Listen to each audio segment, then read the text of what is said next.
part 1, which was a while back, we spoke about cultural legacies and its importance in success. We looked through the Asian worldview, which was shaped by the rice paddy. The more a plot of land is cultivated, the more fertile it gets. But in Western culture, the opposite is true. The ideology of the West promotes long periods of rest after hard labor sessions. But we're not discussing that right now. Right now, we're looking into why culture is important in living a successful life. An example of an institution that has benefited greatly from this is the KIPP Academy. Its program represents one of the most promising new educational philosophies in the United States. So in this video, we'll talk about what made KIPP stand out as I show you the final few weeks of my undergrad. It's been a long time coming, but I hope you enjoy this.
Hello. So it is actually on Tuesday and it's 7:57 p.m. I've just showered after a few minutes of watching YouTube. I showered and I'm getting ready to continue with my project. So I have a task this evening. I want to finish up the typical floor slab design. So I'm going to get that done by tonight, hopefully. I don't know how long that will take me, but I have to get it done because tomorrow is going to be a very busy day. I might not be able to do much because we're actually having a field trip to a company yeah, so I might not have the energy to get back and do that work. It might be a lot of work for me. I'll be probably very, very tired. So I'm going to make use of this evening and I'm going to get that work done, hopefully. Yeah, so that is this portion of the video. I'll update you on how far I will be, and hopefully if you have some work too, this will be a very good time to also study. So goodbye. Horace Mann, an American educational reformer, believed that working students too hard would create a most pernicious influence upon character and habits. He often attributed the destruction of health to the overstimulation of the mind. I think we can all agree that this is still true today. Remember what I mentioned earlier about the rice paddy versus the cultivation of fields in the West? In Western culture, unless a wheat or cornfield is left fallow every few years, the soil becomes exhausted. This same logic was applied in the cultivation of young minds, that a mind must be cultivated, but not too much, lest it be exhausted.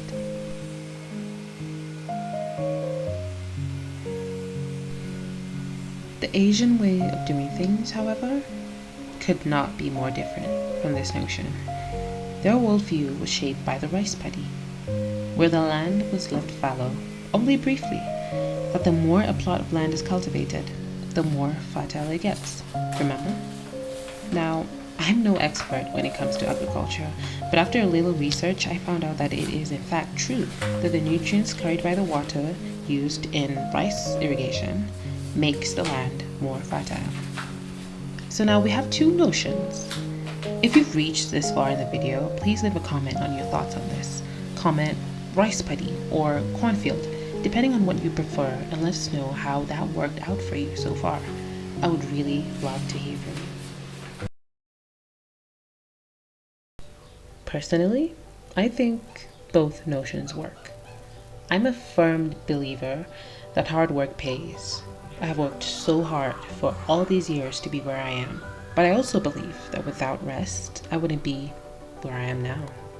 I would not have gotten this far. But when did I rest? I devoted long periods of work during the school year and got long periods of rest during holidays. So it was the holidays, right?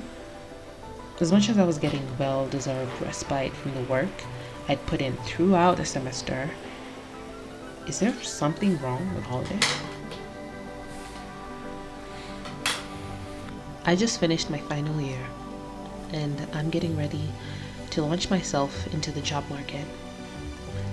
Needless to say, it has not been devoid of its trials. I've been having quite a stressful time, and that explains why this video is so late. I often feel guilty about taking such a long time off work and productivity in general. I think this might be the case with so many who are now figuring out life as an adult, much like I am. But if I've learned something, even one thing, from this book, it's that it's okay to rest. And I think I got some well-deserved respite. I recently picked up this book again as I was finishing up this long overdue video. And I got reminded of all that I held on to when I was just about done with school.